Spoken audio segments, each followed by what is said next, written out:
શું કર્યું મમ્મી? હા જો ને 4-5 દિવસની મલાઈ ભેગી થઈ એ ઘી બનાવવાનું. ઘી બનાવવાનું?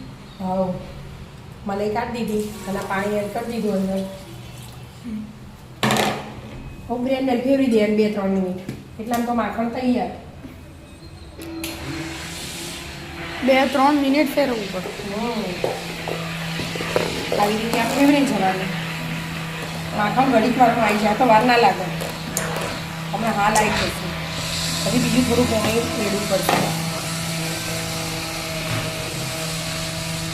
ચાલો તમે 2-3 મિનિટ જો આવવા માંડ્યું મોકલ. હમણાં આવી જશે આ તો. હા કેવી રીતે થઈ ગયું? આવજો આવી જાય મોકલ. છાસ અલગ થઈ જાય એમ. હવે હું કરવાનું? માખણ આમાં કાઢી દેવાનું? પછી ખાવું નહીં ને આપણે આ નહીં આમ જ રાખવાનું, ધોવાનું નહીં હાલ. પછી ગરમમાં ધોવાનું. બધા લાડુ એ બનાવવાના પણ લાડુ બનાવવાની કોઈ જરૂર જ નહીં. ડાયરેક્ટ આવી જ Direct કાઠું જ આવી જાય. નીકળે કાઠું જ હોય એટલે જ ને. કાઠું હોય એટલે ફટફટ ઘી થઈ જાય. વાર ના લાગે. દબાઈએ એટલે બધું એક લાડવો થઈ ગયો છે. ભેગું થઈ ગયું બધું.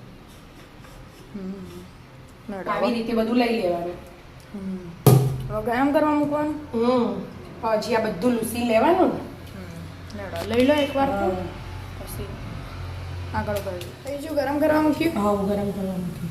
હવે આ થોડું ગરમ થાય ને લિક્વિડ જેવું એટલે આ બ્લેન્ડરમાં વળગ્યું ને માખણ એ અંદર મૂક ફેરવી દેવાનું એટલે પડી ગરમ જશે. પાણી ના કરવું પડે. તો ગરમ પાણી કરો ને ત્યાં લગી હારીઓ મોખણ ના નીકળે કેવું હોય.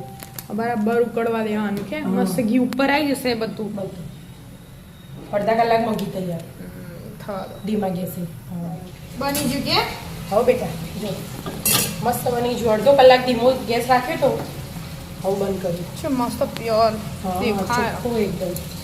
જો ડબ્બું બસેલું જ છે ચોખ્ખું. ખાલી કેટલું થાય ખબર પડશે એમાં.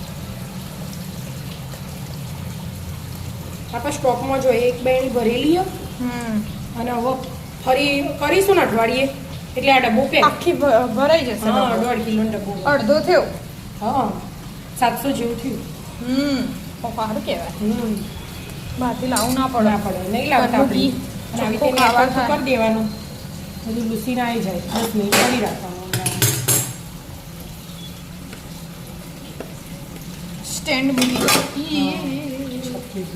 ગરમ જ હોય. હા મસ્ત પ્યોર ઘી દેખાય આમ ચોખ્ખું. ચોખ્ખું દેખાય તે